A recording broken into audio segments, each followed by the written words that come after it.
안녕하세요. 가평군 파크골프협회 강사 장기원입니다. 지난 시간에는 파크골프 일반 이론과 실기 실전에 관한 예상 문제를 말씀드렸는데, 이번 시간에는 파크골프 규정과 관련된 예상 문제를 말씀드리도록 하겠습니다. 전 시간과 마찬가지로 OX 문제로 1번부터 15번까지 말씀을 드리고, 그 다음 시간에 16번 문제부터 34번 문제를 말씀드리면서 OX 문제 모두를 마치는 것으로 하겠습니다. 자, 그럼 예상 문제를 보시면서 진행하도록 하겠습니다. 1번 문제입니다. 파크골프 경기 규정으로 벌타는 통상 1벌타이다. 네. 파크골프 규정 내에 경기 규정 제8조에 2벌타로 명시되어 있습니다. 그러므로 이 문제는 틀린 것이 되겠습니다. 두 번째 문제, 워터 해저드에 공이 빠졌지만 턱 경계면에 공이 놓여 있어 직접 샷을 하면서 클럽이 물에 닿은 경우에는 2벌타를 부여한다. 네, 이렇게 되어 있는데요.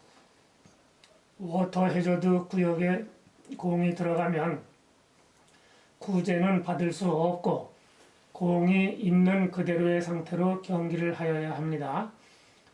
워터 해저드 내에서의 경기가 안 될 경우에는 언플레이어블을 선언하고 2벌타를 부여하여 워터 해저드 구역에 들어갔다고 예상되는 지점에서 두 클럽 이내에서 홀컵에 가깝지 않은 지점에 공을 놓고 경기를 하여야 합니다. 물 웅덩이 내에 있는 공을 들어 올렸을 경우에 한하여 언플레이어블을 선언하였다고 간주합니다. 그러므로 이 문제도 틀린 것이 되겠습니다.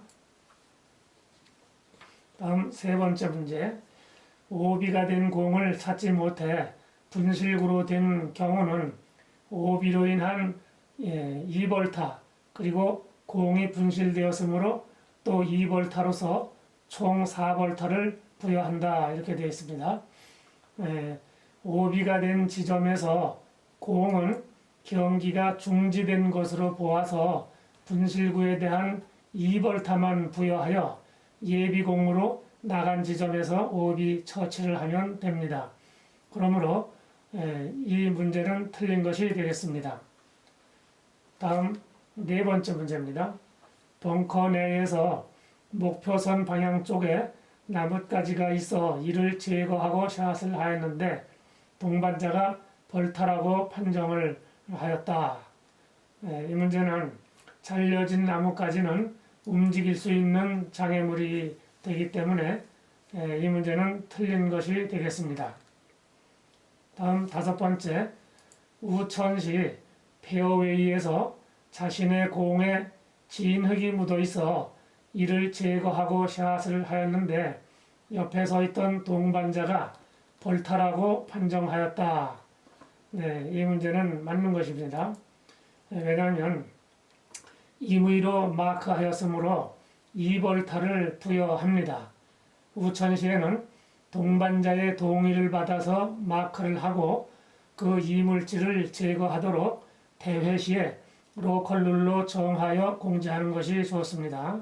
다음 여섯 번째, 티샷을 하였는데 공을 맞히지 못하고 헛스윙이 되었고 다시금 두 번째 스윙을 한 결과 공이 외부 영향을 받아 티에서 떨어졌다면 2타째로 간주하고 다음 샷을 한다.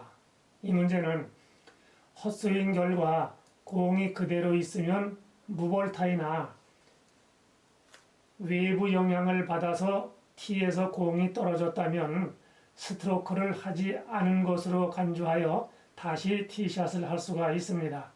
하지만 헛스윙의 바람으로 공이 떨어졌다면 2벌타째로 적용이 됩니다.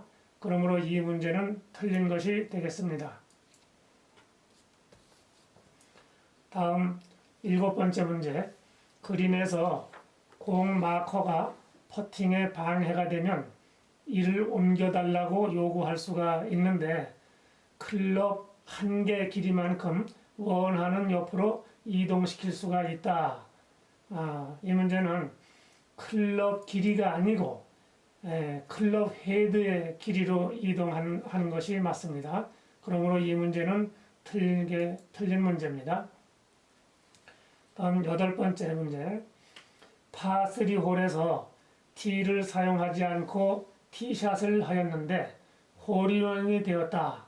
스코어 카드에 1타로 기록하면 된다. 이 문제는 티잉 그라운드에서 샷을 할 때는 반드시 티를 사용해야 하기 때문에 티를 사용하지 않았으므로 2벌타가 부여돼서 3타로 기록지에 기록을 하여야 합니다. 그러므로 이 문제는 틀린 것이 되겠습니다. 다음 9번째 문제. 파크 골프는 오케가 없이 컵인이 될 때까지를 원칙으로 경기하는데 로컬 룰로 정하면 더블 파스에 해당할 경우 퍼팅을 생략하고 홀아웃을 할 수가 있다. 이 문제는 맞는 것이 되겠습니다. 다음 10번째 문제입니다. 매 홀마다 적은 타수로 컵인한 경기자를 승자로 결정하면서 이긴 홀이 많은 경기자가 최종적으로 승자가 되는 경기 방식을 스트로크 플레이 방식이라 한다. 매치 플레이 방식입니다. 이것은 스트로크 플레이 방식은 주어진 홀 전체를 라운드한 후 가장 적은 합계 타수를 기록한 사람이 승자가 되는 방식입니다. 그러므로 이 문제는 틀린 것이 되겠습니다. 11번 문제입니다. 옮길 수 있는 이동 장애물에는 낙엽, 비닐봉지, 돌, 나뭇가지, 그리고 오비말뚝 등이 있다. 이 문제는 낙엽이나 비닐봉지나 돌, 나뭇가지 이런 것은 이동시킬 수 있는 장애물이지만 오비말뚝은 옮길 수가 없는 시설물입니다. 그러므로 이 문제는 틀린 것이 되겠습니다. 다음 12번째 문제. 설치물 중 수리지 표시 말뚝은 오비 경계 표시인 흰색 말뚝과 동일하다. 오비 말뚝과 동일하지만 상부에 5cm 청색띠로 표시하는 것이 다릅니다. 그래서 이 문제는 틀린 것이 되겠습니다. 다음 13번째 문제. 스윙 중에 1회의 스트로크는 공을 치지 못하고 헛스윙이 되어도 의도적인 샷으로 인정되므로 1타를 부여한다. 헛스윙은 1타로 보지를 않습니다. 그래서 이 문제는 틀린 것이 되겠습니다. 다음 14번째. 비가 내려 벙커 안에 일부 형성된 물웅덩이 주변에서 스탠스 시 발이 물에 접촉되어 구제받는 경우 공을 벙커 밖으로 처치할 수가 있다. 이 문제는 벙커 전체에 물웅덩이가 형성되었을 때는 공을 벙커 밖으로 처치할 수가 있습니다. 그러나 벙커 안 일부에 형성된 물웅덩이에서는 밖으로 나갈 수가 없습니다. 그러므로 이 문제는 틀린 문제가 되겠습니다. 다음 15번 문제입니다. 캐주얼 워터에 공이 빠져 두 클럽 이내 가까운 지점으로 처치를 하려는데 목표 방향에 또 다른 캐주얼 워터를 확인하고서 이를 피할 수 있는 다른 위치로 변경할 수 있다. 이렇게 되어 있는데요. 일시적인 물웅덩이를 캐주얼 워터라고 그러죠. 그 물웅덩이 속에 공이 있거나 스탠스를 취해야 할 경우 또는 공이나 스탠스의 일부가 물에 걸쳐질 경우 경기자는 그 공을 있는 그대로의 상태로 경기를 하거나 캐주얼 워터로 구제를 받을 경우는 그 상태를 동반자의 확인을 받아 처리할 수가 있습니다. 목표 방향에 또 다른 캐주얼 워터까지 구제를 받을 수는 없고 그대로 스트로크를 하여야 합니다. 그러므로 이번 문제는 틀린 것이 되겠습니다. 이상으로 이번 시간 강의를 모두 마치고 다음 시간에 뵙도록 하겠습니다. 수고 많이 하셨습니다. 감사합니다.